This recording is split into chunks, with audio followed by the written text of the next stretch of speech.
Hi everyone, I'm Billy, and my IGN that most of you probably know me with is Asteric. I've been playing Pokemon VGC in the Philippine community for 10 years now. I joined in 2014, and back then, that time actually ako yung bunso ng community. Pero ngayon, may mga bag na tayong bunso, and medyo inugat din ako dito. But I'm still grinding hard, and here is my player feature for PPTL.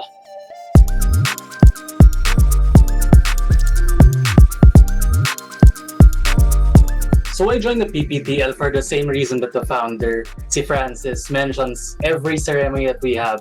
Diba? He always says that he started it to make friends in the scene, and pretty much I was the same kasi when I joined the Philippine Pokemon community in 2014, I had like 2 friends in the scene, and really that's not a lot.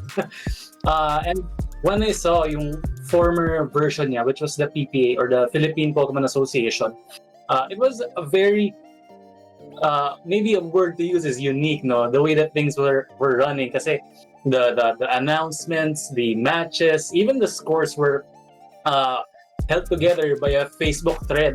So that's how it was going, and I thought, wow, that's interesting. But at the same time, it was really exciting to look at kasi you see a sense of community, no?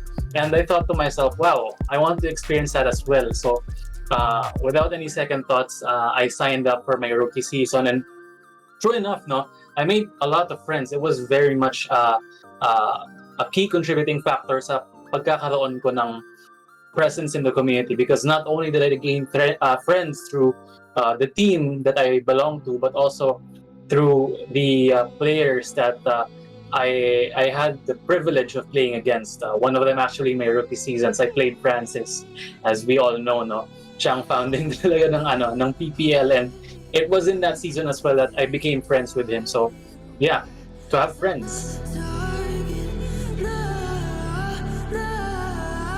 When my player profile is brought up as a former champion, I think there's some kind of a sense of a myth, no, as a veteran player.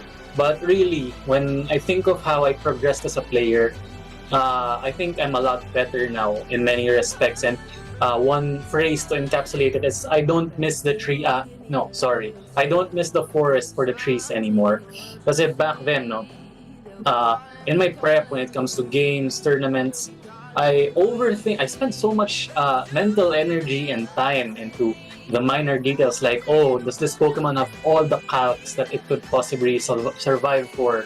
Can it KO this? Can it KO that? And really, it's very taxing. It could take away from the more important things, like mental preparation to make sure that you're in the right headspace to compete. And now that I've matured as a player, no, of course, these things are still important, but I tend to put more attention into the bigger picture. Like, does this team give me the tools, no, to be in a good position regardless of what I play against? Is this a good pick going to the meta? No, it's a wider perspective. And I guess as a person, well, pretty much I've matured, no?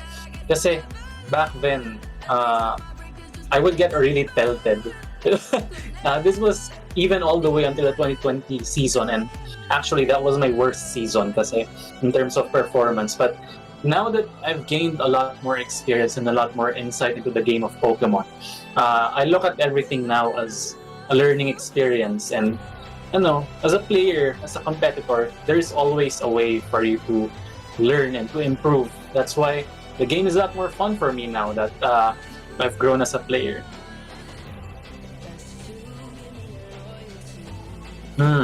For my best accomplishment, a lot of experiences actually come to mind. You could bring up my victory with my team in my rookie season in PPTL, but my favorite has to be yung yung 3-peat championship ko in the 2017 season, which was Pokemon Sun and Moon. Kasi during that time talaga, I had so much free time to prep. Like, before school, 4 a.m., 3 a.m., I'd be grinding in the ladder to get the meta right. And I was just unstoppable during that time in the local tournaments. Like every tournament I believe I won, tournament that I attended, I won. And nag-culminate siya in the game launch for the succeeding generation actually, which was Ultra Sun and Moon. And yeah, that's one tournament that I'll never forget kasi I was actually undefeated in series. And it was a very tough tournament pa rin, but I came out of it with an undefeated score in the series. And yeah, it was a shining moment na during that time I felt that I've established myself as a player.